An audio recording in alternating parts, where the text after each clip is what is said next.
We went through our favourite books. Which one is your favourite book?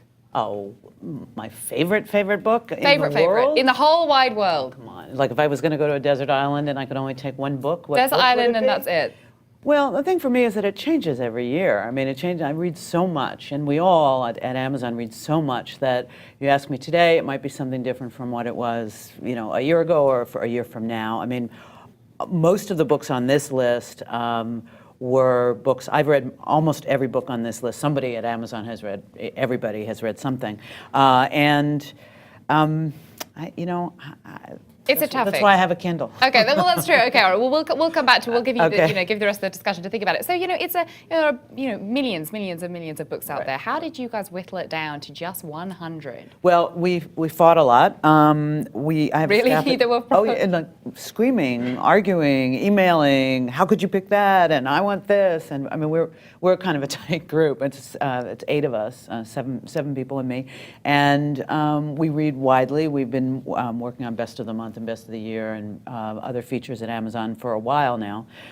So we had a series of meetings. What we did was we decided that we were not going to be able to do it if we didn't sort of divide books into age groups, at least just as an organizing principle to do it. Not necessarily present it that way, and we did not present it that way, but 20 kids books, 20 books to read as a teenager, 20 books to read as an early young adult, 20 books, so that we could at least, I mean, that's obviously there's a lot of crossover once you get past the Goodnight Moons of the world, that something you can read in your 20s, like The World According to Garp, you can read in your 60s also. But it helps you kind of navigate That's a little right. bit. It was an organizing principle. And there were some fantastic books in the list, and I'll get to them in a minute. But which ones didn't make the list that you wished had? Well, I lobbied very hard for Pippi Longstocking. Do you know? It's a you remember classic, Pippi? yes, I thought it it was is. a classic.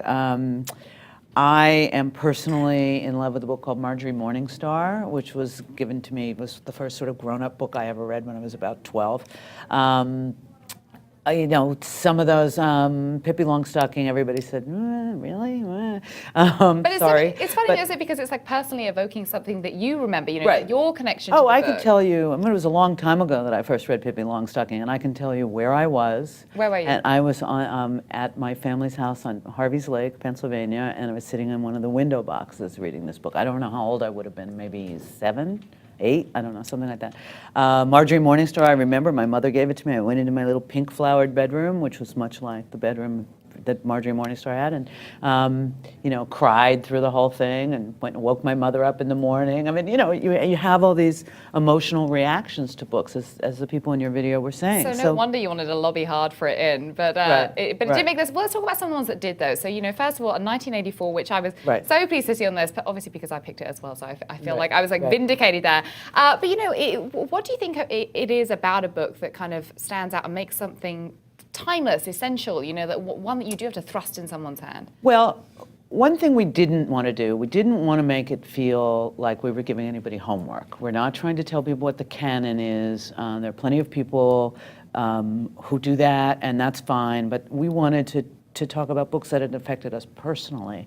And, different things affect you, and different things affect different people. It's where you are, it's how old you are. I mean, I'm sure you probably had the experience where you read something and kind of didn't get it, or Absolutely. couldn't get into it, and then you pick it up a year and a half later, and all of a sudden, it's like the book of your life. It And you just think, clicks. well, right. It's sort of like love. It's like sometimes it works, and sometimes it takes a long time, and but there were a lot of books. I mean, Well, one of the other ones that I loved, and we talked about this a little bit before, was Persepolis. Persepolis made the list, and this is, if you don't know, it's Marjane Satrapi, and it's a graphic novel, and I love that you kind of, as you were saying, diverged from the canon. Why was that important for you specifically? Well, I think we did consciously feel that we wanted to have unusual picks, or things in formats, in kinds of genres that were not generally thought of in the canon. I mean, and obviously, since graphic novels are so relatively new,